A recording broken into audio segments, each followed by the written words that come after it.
Values Junior College, IIT, JEE, NEET Academy, Seat Guarantee Program.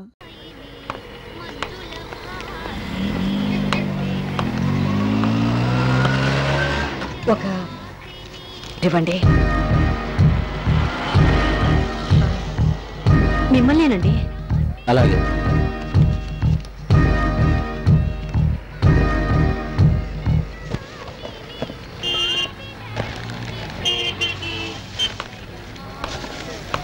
పదండి వెళ్దాం.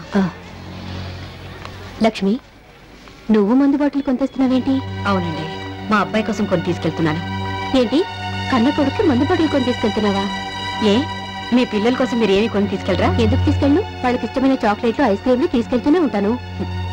మీ పిల్లలకి చాక్లెట్లు, ఐస్ క్రీమ్లు అంటే ఇష్టం, మా అబ్బాయికి ఈ మందు బాటిల్ అంటే ఇష్టం. అందుకే వాడి కోసం కొని తీసుకెళ్తున్నాను. Good morning madam. Good morning Anjali. ఎందుకమ్మా ఫంక్షన్ అంతా అయిపోయాకొచ్చావు? చూడు నీ ప్రైజెస్ అన్ని ఎలా మిగిలిపోయాయో. ఎందుకింత లేట్ చేసావు? నాకెందుకో ఫంక్షన్ కి రావాలనిపించలేదు మేడం. దేనికి? నా ఫ్రెండ్స్ అంతా వాళ్ళ పేరెంట్స్ తో డాన్స్ మీదకి వచ్చి ప్రైజెస్ తీసుకుంటారు, కానీ నాకు పేరెంట్స్ లేరు కదా మేడం. ఒక్కదాన్నే స్టేజ్ మీదకి రావాలంటే ఎందుకో బాధ కలిగింది మేడం. నీలాంటి బ్రిలియంట్ స్టూడెంట్స్ ఎప్పుడూ డిసప్పాయింట్ అవ్వకూడదు. ఇదిగో నీ ప్రైజెస్ అన్ని ఇప్పుడు నీకు ప్రెజెంట్ చేస్తున్నా. అంజలి సంగతి తెలిస్తే ఎవరైనా బాధపడతారు. పేరుకు మాజీ సిటీ మేయర్ మనవరాలు. పాపం, అమ్మా నాన్న ఉన్నా ఎవరూ లేని అనాథననే ఫీలింగ్తో పెరుగుతోంది.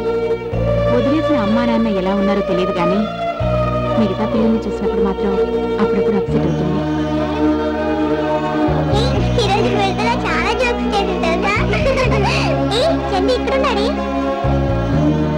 చందు, బస్ వెళ్ళిపోతుంది, రారా? నేను రాను, మమ్మీ దగ్గరికి వెళ్తున్నాను. అదేంటి, నువ్వు ఉండేది మీ డాడీ దగ్గర కదా? మా మమ్మీ నేను కావాలని కోర్టులో కేసేసింది. లాయర్ అంకుల్ నన్ను మా మమ్మీ దగ్గరికి పంపించారు. అలాగా? అదిగో బస్ వచ్చేసింది. చందు, నిన్ను మీ మమ్మీ దగ్గర పంపించిన లాయర్ అంకుల్ ఎక్కడుంటారు? మీ పేరు సుదర్శన్ అంకుల్ కదా? అవును. నా పేరు అంజలి. నేను సెయింట్ ఆల్ఫోన్స్ స్కూల్లో చదువుకుంటున్నాను. మీరు నాకు హెల్ప్ చేసి పెట్టరా? ఏంటి, హెడ్ మాస్టర్ మీద కేసు పెట్టాలా? అయ్యో కాదంకుల్, నాతో పాటు చదివే చందు మీ గురించి చెప్పాడు. చందుని వాళ్ళ మమ్మీ దగ్గరికి మీరే పంపారంట కదా? అవును. మా అమ్మ నాన్న నేను పుట్టగానే వదిలేశారు. నన్ను కూడా వాళ్ళ దగ్గరికి పంపరా? వాళ్ళు ఎక్కడ ఉంటారు? ఏమో నాకు తెలీదు. తెలియకుండా కేసు ఎలా వేస్తాం? మరి చందుని వాళ్ళ మమ్మీ దగ్గరికి ఎలా పంపారు? చందు కావాలని వాళ్ళమ్మ కోర్టులో కేసు పెట్టింది. అయితే మా అమ్మ నాన్న కావాలని నేను కేసు పెడతాను. ఢిల్లీ పోవంతలేవు, లీగల్ పాయింట్స్ మాట్లాడుతున్నావే. తప్ప. అంకుల్ అంకుల్ ప్లీజ్ అంకుల్, నా మాట వినండి అంకుల్. నన్ను మా మమ్మీ డాడీ దగ్గర పంపించండి uncle. Uncle please uncle, uncle నా మాట వినండి అంకుల్. నా మమ్మీ డాడీ దగ్గర పంపించండి.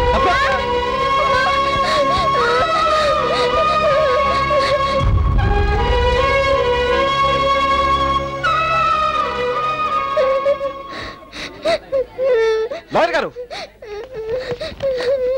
మిమ్మల్ని పాపను ఎందుకు తోశారు? ఎందుకా? ఆ పిల్లని వాళ్ళ అమ్మ నాన్న వదిలేశారట, కోర్టులో కేసు పెట్టి వాళ్ళని అప్పగించాలట. నేనేదో ఖాళీగా ఉన్నట్టు పిల్లతనంగా నా వెంటబడి మరీ అలర్ట్ చేస్తుంది. పిల్లతనం అని మీరే అంటున్నారుగా, అలాంటప్పుడు ఏదో సర్ది చెప్పి పంపించాలి. సర్ది చెప్పే టైం నాకు లేదు. అయినా నువ్వు లాయర్వేగా, ఆ పాపను సంకరించుకుని చందమామను చూపిస్తూ ఆ సర్ది చెప్పేదేదో నువ్వే చెప్పు.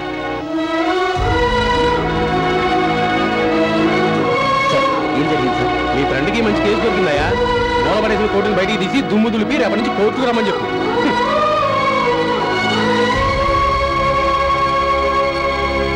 హ్యాపీ బర్త్డే రా.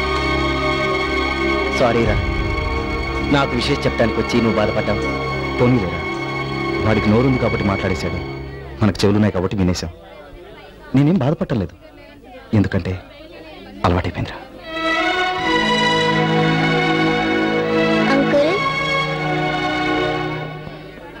మీరు లాయరా? ఇప్పుడు కాదు, ఒకప్పుడు.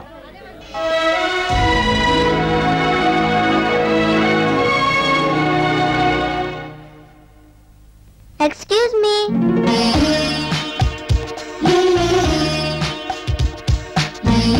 రామా. నమస్కారం అండి. నమస్తే. ఎవరమ్మా నువ్వు? My name is Anjali, Saint Alphonse school, 4th class, A section. CM గారు కూడా ఇంత పెద్ద అడ్రస్ లేదే. నాకు ఉందిలే అండి. లాయర్ అంకుల్ ఇంట్లో లేరా? లేడే, వాడితే నీకేం పని? మీరు వాళ్ళ అమ్మగారు కదూ? అవును. నీకెలా తెలుసు? అంత పొడుగాటి మనిషిని పట్టుకుని వాడు అన్నారంటే మీరు అమ్మే అవుతారు కదా. నీ లాజిక్ బానే ఉంది. అసలు ఎందుకు వచ్చావో చెప్పమ్మా. మీతో చెప్తే పని కాదు, అమ్మ చెప్తే పిల్లలు వింటారు కదా. అలా అని అంటారు. నన్ను మా అమ్మ నాన్న వదిలేశారు. వాళ్ళని వచ్చి నన్ను తీసుకెళ్ళమని కేసు పెడదాం అనుకుంటున్నాను. మరి మీ అబ్బాయికి రికమెండ్ చేసి పెట్టరా? ఎందుకంటే నవ్వుతున్నారు? నీ వయసు ఎంత? 7 సంవత్సరాలు. దాదాపు 8 ఏళ్లగా నా కొడుకు నాతో మాట్లాడడం మానేశాడు. ఎందుకు మానేశారు? మీ మీద అలిగారా? అర్థమైందిలేండి, మీరు ఆయన్ని కొట్టుంటారు. అవునమ్మా, వాడి జీవితానికి సరిపడా పెద్ద దెబ్బ కొట్టాను.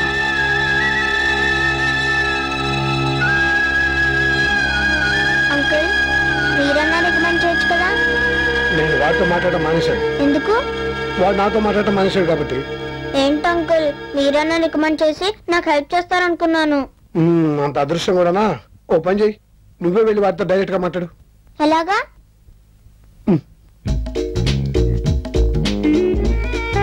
అంకుల్,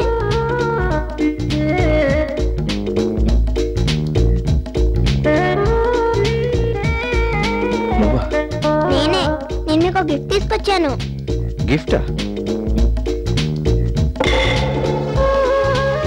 మీకు మంది అంటే ఇష్టం, నాకు అమ్మా నాన్న అంటే ఇష్టం. నేను మీకు మంది ఇస్తాను, మీరు నాకు అమ్మా నాన్నని ఇవ్వండి. నా దగ్గర చాలా పాకెట్ మనీ ఉంది. మీకు కావాలంటే ఎన్ని మందు బాటిల్స్ అయినా కొనిస్తాను. నా గురించి ఏమనుకుంటా? చిన్నపిల్లవి, నీకు కూడా నేను తాగుబోతులా కనిపిస్తున్నానా? వెళ్ళి కనిచి ఇంకోసారి నాకు కనిపిస్తే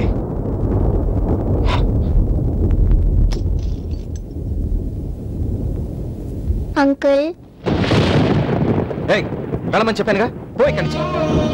బాటిల్ పగలు కొడితే ఇంకో బాటిల్ కొనుక్కోవచ్చు, కానీ అమ్మా నాన్న రారు కదా అంకుల్, అందుకే అడిగాను. Sorry uncle.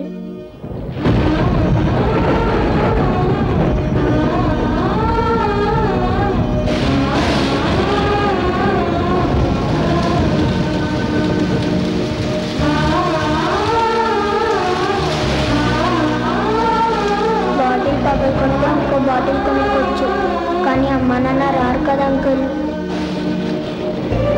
బాటిల్ పగలు కొడితే ఇంకో బాటిల్ కొనుక్కోవచ్చు, కానీ అమ్మా నాన్న రారు కదా అంకుల్.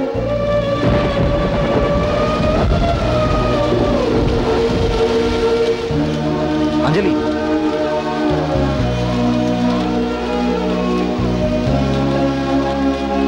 నీకు అమ్మా నాన్న కావాలంతేగా? అవును. వాళ్ళెక్కడున్నా నీ దగ్గరికి వస్తారు. వాళ్ళు రాకపోతే రప్పిస్తాను.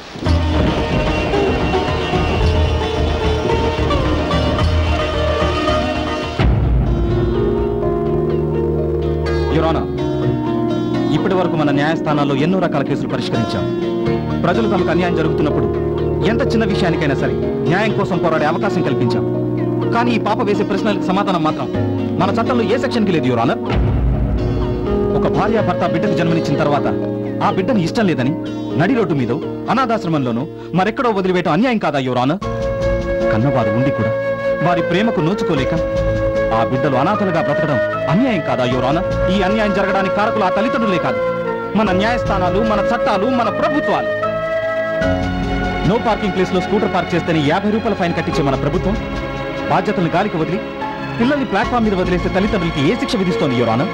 పిల్లల్ని కని గాలికి వదిలేయటం నేరంగా పరిగణించి అలా చేసిన వారిని చట్టం శిక్షించుంటే చెత్తకుండీలో ఇంతమంది పిల్లలు పడి ఉండేవారా? మురికాలవలో పిల్లల సవాలు కొట్టుకుంటూ పెడుతుండేవారా? తెల్లవారి లెగిస్తే ట్రాఫిక్ సిగ్నల్స్ దగ్గర ఎక్కడ పడితే అక్కడ ఇంతమంది అనాథ పిల్లలు అడుక్కుంటూ తిరుగుతుండేవారా? అలాంటి తల్లిదండ్రులు మన న్యాయస్థానాలు ఏనాడైనా నిలదీశాయా? విచారణ జరిపి శిక్షించాయా? లేదు యువర్ ఆనర్. కారణం, ఏ అనాథ పిల్లలు వచ్చి మన న్యాయస్థానాన్ని నిలదీయలేదు కాబట్టి, మాకు న్యాయం చేయండి అని అడగలేదు కాబట్టి. కానీ ఈ పాప మన న్యాయస్థానాన్ని మొట్టమొదటిసారిగా అడుగుతోంది your honour. I object your honour. పసిపిల్లల మాటల్ని, తాగుబోతు మాటల్ని పెద్దగా పట్టించుకోనక్కర్లేదంటారు. ఎప్పుడూ తప్పదాగి రోడ్ల మీద పడిపోయే ఈ లాయర్ గారు 8 సంవత్సరాల తర్వాత ఈ రోజు కోర్టుకు వచ్చి ఏదో పిచ్చి పిచ్చిగా మాట్లాడుతున్నారు. ఒక మైనర్ కోర్టుకెక్కే అర్హత ఎక్కడుంది యువర్ ఆనర్? ఏ అర్హత లేని ఈ పిల్ల కోసం మన టైంని వృధా చేసుకోవడం అనవసరం. యువర్ ఆనర్, మైనర్ కి కోర్టుకెక్కే అర్హత లేదు నిజమే, అలానే ఈ పిల్లకి న్యాయం చేయకుండా పంపించేస్తే ఇక మన న్యాయస్థానాలకి విలువే ఉంటుంది యువరానా. ఒక మైనర్కి అన్యాయం జరిగితే వాళ్ళ తల్లిదండ్రులే దారుణమని న్యాయం కోసం పోరాడతారు. కానీ ఈ కేసులో తల్లిదండ్రులే దోషులు. ఇటువంటి పరిస్థితుల్లో ఈ పాప న్యాయం కోసం ఎలా పోరాడుతుంది యువరానా? అన్ని కేసుల్ని చట్టం దృష్టితో చూస్తే న్యాయం అన్యాయం అవుతుంది. మానవత్వంతో ఆలోచిస్తేనే కొన్ని కేసులు పరిష్కారం అవుతాయి. కాబట్టి న్యాయస్థానమే గార్డియన్గా వ్యవహరిస్తూ ఈ పాప కేసు టేకప్ చేయవలసిందిగా కోర్టు వారిని కోరుతున్నాను.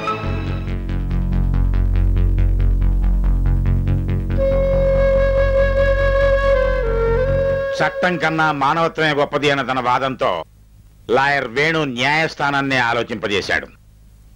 ఈ కేసు విచారణ పూర్తయ్యే వరకు బేబీ అంజలికి న్యాయస్థానమే గార్డియన్ గా వ్యవహరిస్తుంది. ఆమె తల్లిదండ్రులను ప్రవేశపెట్టవలసిందిగా ఆదేశాలు జారీ చేయటమైంది.